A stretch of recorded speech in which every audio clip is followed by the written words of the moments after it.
Well, I wish I could give you the tea, but mine's just a little bit tart, and that's why it's called Leah's Lemonade and Lemonade Stand. I'm real excited for our next guest because, I mean, she's a Grammy winner, an actress, a TV personality, an author, and, one of my favorite gospel singers, Tamela Mann. Welcome to the Lemonade Stand. Hi. Look, I'm still moving around. How you doing? I'm doing well. How are you? I'm good. Thanks for having me. Absolutely. Thank you for coming on to the Lemonade Stand because, like I said, you are one of my favorite gospel singers. My favorite Tamela Mann song is Hallelujah. It does something to me. Yep, I got the throwback to listen. Really? That song for me, like anytime I hear it, it does something to me. Wow. I don't know if it's because how the song starts. That's one of my favorites. Is it? Oh, I love that. Hallelujah. Yeah. Look at you. Bro, Yeah. Go ahead now. I'm just saying I'm a fan. And I mean, even with your past success, you continue to keep building. OverComer came out. Love that project. You look amazing on the cover of it. Let's talk about it. Thank you. Look, I'm like I told you, I'm trying to hang with you young people. No. You hang it because you snatched, okay? Snatched. I was like, hold on. Work in progress. I was like, let me find out what Tamela's plan is because I need to get on that, okay? One of the things that I discovered doing my research when you had been doing interviews about OverComer, one of the things that really, really led you to write this was about menopause. Now, let me be honest. As a young woman, when it comes to women's issues in general, we really don't talk about anything. You know what I mean? Like it's not discussed. And so when you were talking about menopause, I really everybody says the change, but no one talks about what that really means. And I feel like you're kind of one of the first people I've seen personally really coming out and talking about what that looked like and how it affected your family and your marriage.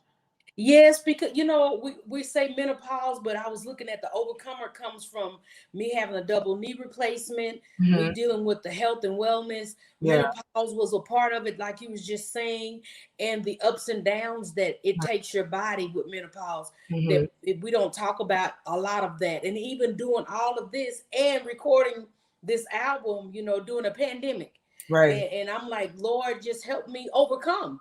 So that's kind of how that name came about. And let's talk about issues that, like you said, that we really don't talk about because I don't know if it's meant to happen like that or because it really is a roller coaster. Yeah. And for myself, I mean, the emotional roller coaster. It's like you could be happy, then all of a sudden you're sad, and then you might be crying, and it's like, what is wrong with me? So, it could actually start in your 30s for women. It can start early as that. And I just wanted to let people know that they're not alone. You're not the only one having night sweats and, having some mood swings. And I want us to be patient with each other as women because we're all going through it. We think the monthly is bad. Menopause is 10 times that to me. It's like crazy because it's like you break out in the sweat and I'm like, I'm not even really hot, but I'm sweating. Looking at my face and I'm sweating. I almost got annoyed with a young lady the other day. I was at a store and she said, "You hot?" And I was like, "No, I'm just sweating." like, girl. But I just want people to be encouraged that we can overcome these things, that we can conquer these things. It's a day by day process. We're working toward, perfection. It doesn't happen overnight. Weight don't get on you overnight. It's over a time that you pick up weight and it's not going to come off overnight. So I just want to encourage us again that we can conquer and it's okay to even ask for help doing these things, going through these things. Yeah. And I want to circle back to the weight because oftentimes for me, always being a plus size woman, I find that I'm not truly motivated by people who've been skinny their whole lives, who've been in the gym. But I think, coming from someone like you, who we've watched over the years and we've watched your journey, and now we're seeing, the fruits of your labor as far as you working out. What do you think were some of the keys to mentally? Because we all know that it's mental, right? Physical is literally that manifestation of the mental space you're in. So what were those first steps for you? Well, talking to myself, saying to myself, okay, you're going to make this commitment and we're going to do it. it's like every day was like, I was like, okay, are you want to do this? I did start out, I teamed up with WW. That's when I realized that's where the help came from, and asking for help, that I need somebody to give me, some kind of guidance, because what I've been doing on my own, it hadn't been working. Right. And it really works, but making up my mind that I'm going to be committed, and I'm going to commit to myself that you're going to do it, that you can overcome it, that you can, again, conquer it. Those words to me work hand in hand. That's where that came from. But I made up in my mind, and it's like I'm talking to myself every day, like, okay, Tam, you're going to do this. Every day is not a good day. You may make some bad choices, but to make better choices for myself. Okay, if I know bread is my thing, okay, you may give yourself some bread, but it's going to be once a day. Right. And you just make whatever that commitment, whatever your hang up or struggle may be, we have to be honest with ourselves to say, first of all, I got a problem. I got a problem. You're dealing with this, so let's talk about it and talk to somebody about it. But two, even if it's writing it down and just quoting it to yourself day after day, that you're gonna get better. It's not gonna always be like this every day. I'm gonna overcome. Yeah, that's really good, because again, I think that when you're big your whole life, it's really inspiring to see women like you, because again, somebody who's been skinny their whole life, works out 5 times a week, it's not really giving the motivation I need. No, and it's aggravating, because it's like you really, honestly, you have strived to do these things, but then that's another song that, like with the album, it starts out with finished work, and I started out with that, and I ended with finish. That the work that God has started in me, I'm gonna complete. And even saying to myself that this commitment that you started, we're gonna complete, because I've noticed that I was a procrastinator. I noticed that I would start things and not complete. Yeah. So I started out with the word completion. That okay, I'm gonna complete this task, and looking up the word completion, finished is in there. It was like, man, I noticed a lot of things. We don't stay focused. Yeah. We get distracted. It's like, we fall off one day. We was like, oh, well, we just quit. Yep. Just keep going. And like you said, coming from us who have dealt with this issue, because I tell people all the time, I came in the world at 9.5 pounds. So I've been a thick girl my whole life. Didn't happen. It just didn't happen. And it wasn't just for me just eating and eating, because we just don't eat. A lot of times we don't eat enough. That's why we're losing.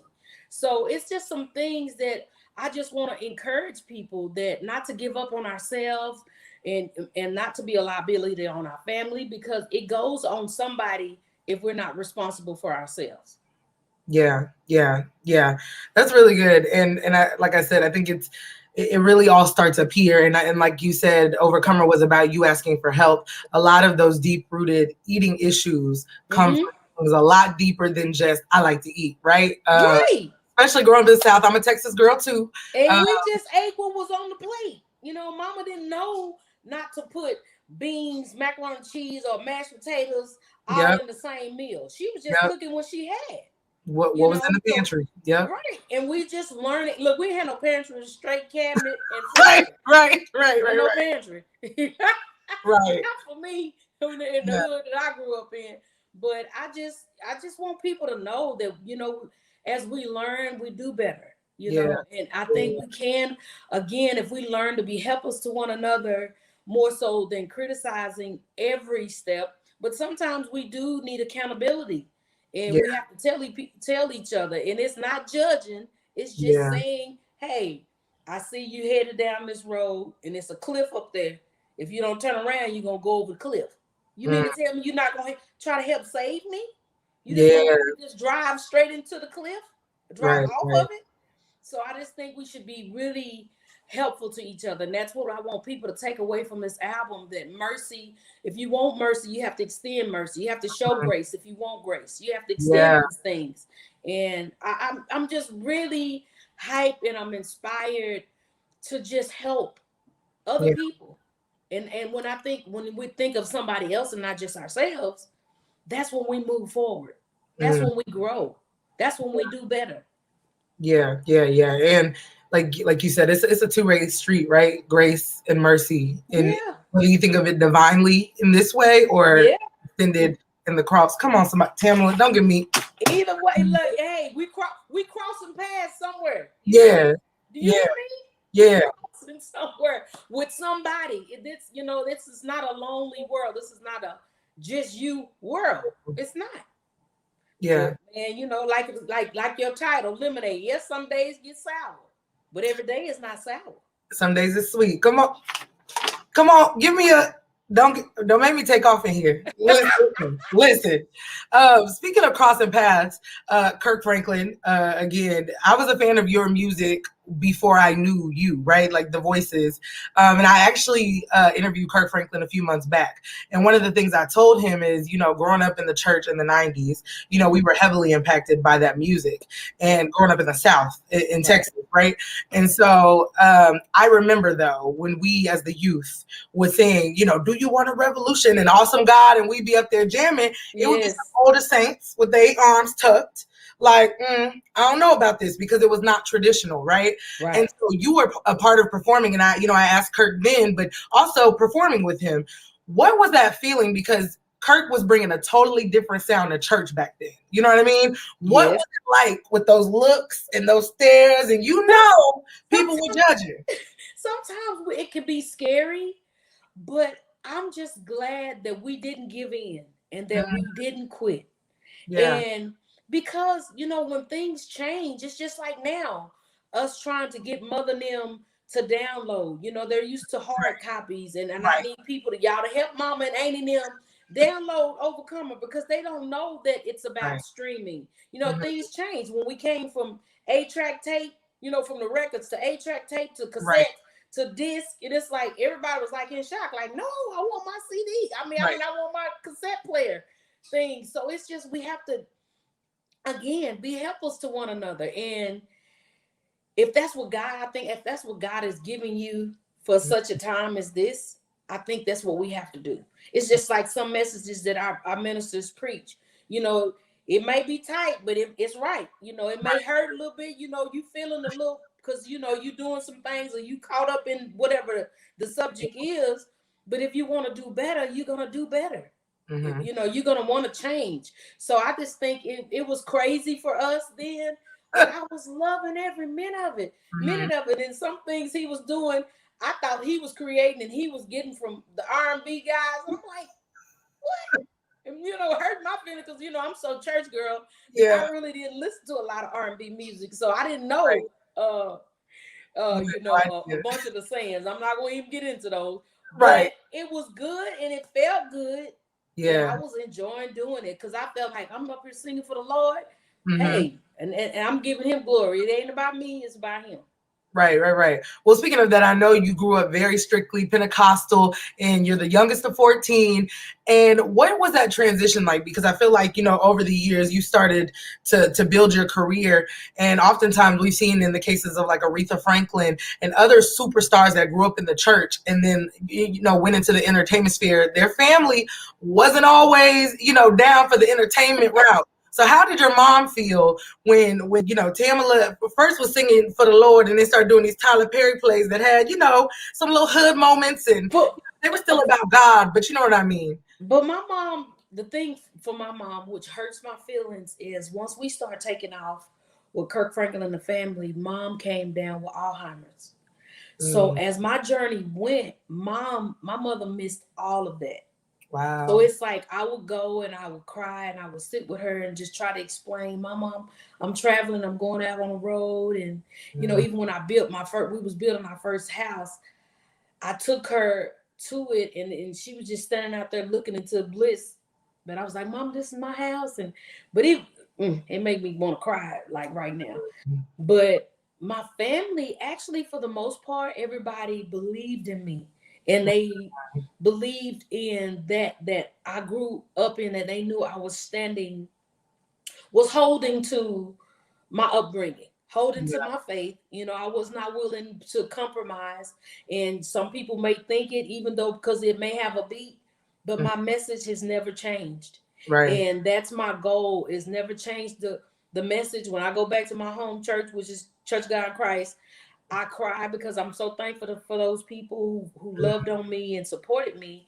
And even to this day, they still support and push me on. So I really didn't get a whole bunch of naysayers. Because a lot of them knew my struggle, and they were just happy that I was moving forward and I was still loving the Lord. Yeah, that's beautiful. And again, I think even with your career, you have sustained that.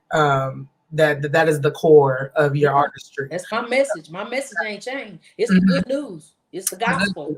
You know, I had people ask me the other day, "You want to do any other music?"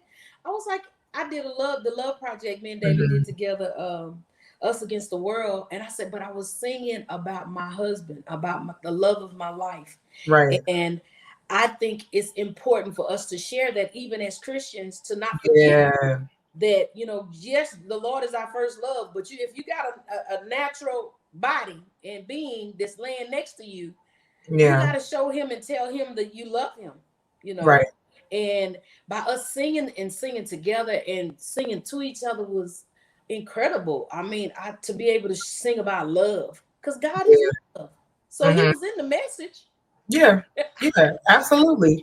Listen, I love y'all's relationship, and I know y'all are celebrating 33 years. The Lord's number, Jesus' number. You know what I mean? That's what I call the Jesus number. How long he lived, And you know, a lot of people ask Sierra what she prayed for Russell, but I need to know what you prayed for David, because 33 years is a long time, Tamela, and it's hard in these streets, especially Christian streets. So what did you pray? Because I need to take notes. Okay, what I did is I wrote down what I wanted in my husband. Okay. What were some of them things? Because I need to. The things that I wrote down is I wanted somebody. First thing I wrote down is I didn't want him to have no key. I wanted him to love the Lord. I didn't want him to smoke or drink. Because I didn't want to have to help him quit those things. And I wanted him to do things that I like to do, that I love to do, and to be in music. So I wouldn't have to be like, if I'm coming late in from a musical, and at the time it was just musicals, I wasn't on the road. I wanted somebody to love and enjoy the same things I did. And that's where it went from. And we started singing together. We met, I was like 18 going into 19 when I met him. And it's been on and popping, baby, since then. And it's just incredible that he's never smoked or drank in his life. So I'm saying this for people, for whatever those requests are, it's possible if you believe it, to get those things. And he loved family, he loved kids. And I one thing I was gonna say in the beginning is I wanted somebody who didn't have kids. But when me and David got together, we started singing together. He had a little girl. So the day that baby was born, I was at the hospital with him as his friend. And I spent there the whole 21 hours. And our friendship, it's like our friendship has survived, you know, actually helped us stay together as a unit because of our friendship. Because when you're really friends with somebody, you share and you try to be as honest as you can all the time, you know, with everything across the board. And it just works for us. So Leah is somebody out there for you. I'm gonna let you say a prayer, because your prayers go to God's ear faster than mine. Like my kids. I'm just, once we get off, I'm gonna let you pour some oil on it. And, we'll hear you. The thing is when you pray, you gotta believe it. Don't doubt that. Okay, like if you was talking to somebody and things kind of go haywire, like, oh, that never happened for me. Don't even go to that. Stay away from those thoughts. Just trust and believe that person is out there, is gonna love you for you. Because like David has loved me at my heaviest at 300 and almost 80 pounds. And he loved me right now at 250 pounds. Come on. I'm just saying it's just a blessing. But my thing is to let my other thick girls know that somebody's out there to love you for you and stay committed to you. Yeah, well, and I also think, you know, I saw the interview you did where with you and David, where you had talked about how you assumed like every man that was dating you was like a shadow. I was a shadow chick. Yeah. I was dating some guys, when they would come by, it would be at night. We never went nowhere, and we didn't do nothing for the guys that I kind of liked. So, and when I was talking to him, and you know, we were just talking about our past. And I said, babe, honestly, I was a shadow chick. And it just came to me. And just think how many more of us are in those shoes. There's a lot of plus size women. I'm going to be little women. I'll just say women. Yeah. You don't have that commitment, that true commitment. But it's like, they want to come over, as they call it, booty call. Basically, that's what it was. And not to say every time we would have sex, but a lot of times it would. And I'm just being honest. But I just want other women, girls and young ladies to know, don't sell yourself cheap. If a person don't believe and love you for you, move around. There's somebody that will love you for you. Oh, I love that. I love that. Okay, I wanted to talk about Tyler Perry and you all meeting because I never really heard the actual story of how y'all all came connected to then leading y'all on to, history, culture. Like, to how did now, that happen? 20 years later, first of all, we actually, the promoter that we use for touring with Kirk Franklin and the family introduced, when we finished with Kirk and came down, stopped singing with him, David called the promoter and he was like, man, do you know, because he knew he did plays as well. Excuse me for stuttering. He did plays. And he said, somebody, you got some stuff going out. And he's like, hey, I just teamed up with this new up and coming writer. I think you should meet him. David took frequent flyer miles, flew to Chicago, and met Tyler there. He was getting ready to do I Can Do Bad All By Myself. No, actually, he was doing I Know I've Been Changed. And he talked to him, and he was like, I would love to be a part. We was with Kirk Franklin family, and I do have a little acting under my belt. I had never did anything. And he was like, but me and my wife do things as a team. And she can sing, but, she doesn't really act. And that's how that happened, 1999 until now. And we had no idea that our career and things would take off the way it has. Literally, it was my dream as a child to be in a Tyler Perry play. Really? Are you what? Yes. That was what I wanted. So first of all, I always wanted to be in entertainment in some type of capacity. But like when the Tyler Perry phenomena hit, it hit. You know what I mean? Like right. It took off. It did. Every holiday, is the new Tyler Perry. Do you have it? Bootleg or not. I know Tyler used to get on folks, but we used to bootleg it. I ain't gonna lie to you now, Tamela. We used to, it'd be a man standing up in the middle of the play. But you know what I'm saying? It became a cultural phenomenon. There was no family gathering during that time that there was not a Tyler Perry play, on TV. It just was what it was. And I just remember loving it, loving the singing, loving the production of it all. Like, I loved it. Loved it. But I think, so are you still interested in acting? No, so now my voice is a little crusty, so not really. But when I was a child, I just loved, because y'all all could sing. You stopped singing? Yeah, I have vocal cord issues and I talk on the radio too much, so I be having to choose. But I feel like I'm still fulfilled in the entertainment way. I still are, because you're still in media. You're talking and seeing people. That is a blessing, though.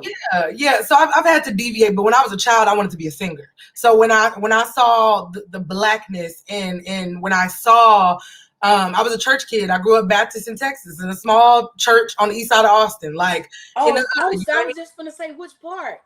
Yeah, I'm from Austin. So when I was a kid, like, you know what I mean? That's what we did. Like, I didn't have no choice. My grandma made me sing, you know what I mean? And so when I was a kid, I just wanted, to go to church. I had to. Okay, I was a drug baby. I was drugged to church. It was no questions. I love that, because you would think somebody would say, like, you say drug baby. Like, yeah. Drug. No. I was a drug baby. My grandma didn't play that, okay? Head of the usher board. There was none of that. We ushered, we sang, we did anything the Lord called my grandma to tell us to do, okay? Not what he told us to do, what he told my grandma to do. But like you said with your mom, I was better for it. You know what I mean? And, that's amazing, because I used to be crying. Everybody, my brothers would be out, the two that's close to me that was still home. She'd leave them out. She'll holler and say, come in here, Tammy. She didn't never call me Tammy. It was Tammy. Come in here and get ready for church. And I'm turning around looking like, they outside. Well, why they not coming in? Right. Why can I sleep? And now I'm so happy that she made me go. I'm so happy. It just turned out. It turned out for my good. It worked out for my good. It did, yeah, and that's exactly how I feel, especially with as we're watching this transition from generations in the church and millennials struggling to attend church. You know, there's this caveat right now. We're in a real interesting time in the church. I just feel like I think for them, they feel like they don't need God. I feel like we're at a place, especially I'll come from our community of people that we're doing good. We're better on our feet. You know, we drive nice places, and we have no reason, or we feel like we have no reason to thank him and to have him a part of our lives, but not knowing, because of like your grandmother and people, the foundation that has been laid came from us giving fruit and giving back to God, and that's why God have kept us and covered us. That's why you're able to do what you do, because of the coverings that was before you. No, you can't tell me that my grandmother's prayers are not the manifestation of what we are seeing. There is not any part of what I have done, part of my being, yes, ma'am, that has put me and I know that. So for me, without a shadow of a doubt, about to take off in this chair. Listen, I know without a shadow, that was my grandma when she was giving her last to put pews in that church. Yes. I know that. I know that. I know. I mean, sowing. That was sowing. She was sowing seeds. Everybody look at it as you just giving offering, but Mom and Granny knew that even the little that I had, the Lord took that little and blessed it, so it could cover my kids and my grandkids and my great grandkids, because of what I've sown, the seeds that they've sown. So and that's my thing, even with my kids. And I tell my grandbabies, you gotta, Mama say, love the Lord with your whole heart. She say, Tammy, and God will take you far. And do you hear me? Come on. What that woman said, and by me loving the Lord, scared not to fear him. I'm like, hey, I fear you, Lord, in all your wrath. Your love and your wrath. Because he has love and compassion, but he also has wrath. And no one thinks of that. Yeah. So, but anyway, I'm so happy to be an overcomer. And I'm just encouraging everybody that we all can be overcomers. We can conquer whatever, anything that we're dealing with God. Help is on the way. He's there to help us. And I just want everybody to please download, tell somebody, stream this. I just want the word to get out that love and mercy is still enduring on this earth, and love is still here. And everybody's not out to get you. There is some people that will love you for you and love you through whatever you're going through. Yeah. Well, and while you're plugging everything, assisted living. I heard through the grapevine, there's a Medea going to homecoming. And if y'all haven't started writing that yet, Howard University, great school. Okay, well, the movie is done. And when I tell you, Tyler called us and he was like, I want us to come together again, guys, because we need to make people laugh because of everything that's been going on in the world. And it is going to be so funny with him, Bam, Uncle Joe, Mr. Brown. He got this other character that I am so, Miss Agnes, I'm so anxious for y'all to see. Oh my God. It's going to be off the chain. That's all I got to tell y'all. It's going to be off the chain and so much fun. It was fun for us to do it. Yeah. So I'm just waiting to see everything get pieced together and how they clip it up and put it together. But boy, when I tell y'all, then we got the Christmas movie coming, Soul Santa. It's gonna be on BET, and but Medea's movie is gonna be on Netflix. Just to go back to that. But it is a different role for me and David, for you guys to a different light for you to see us in. So I'm excited for everybody to see that this fall. And man, and with with the music, I just feel like it's some of my best work, guys. Overcomer, and I think every song has a great message for something that you're dealing with or that you may be going through. Yeah, Touch From You, that one. That's yours? That's mine. No, I need you to go back today and I want you to listen to He Did It For Me. And when I say He Did It For Me, I want everyone who's listening and watching to put yourself in a place of looking at where you came from, where you are now, and how God has did it for you. How he just made things turn around, made crooked roads straight, and how he just made things work for your good. Because it was because of him. A lot of us don't want to give him credit, but God has shined on a bunch of us. Okay, he shined. He just didn't give us straight lemonade. He gave us some sweet lemonade. I was trying to Oregon. He give you lemon water, but he put some sugar in it and sweeten it up. He gonna tune up.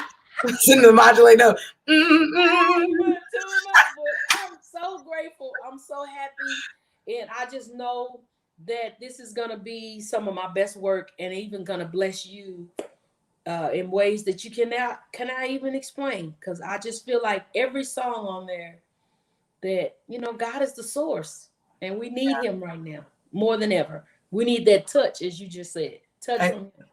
Yes, and finished work. That's my. I love that song. You like finished work? Oh, yeah. babe, I practiced that yesterday. I'm getting ready to come on the road. When I hear you, when I tell you, hell, man, it's blessing me. So that's why I pray that it be a blessing to the listeners and everyone that download, stream it.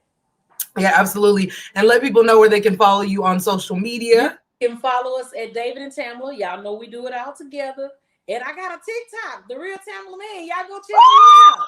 I'm starting. I started yesterday. I've been watching, but I'm about to start putting some good stuff on there. Okay. And you can go tamelamann.com to go to the Tamela Mann collection from sizes 12 to 32. Thank you, ladies, for all the support, even through the pandemic.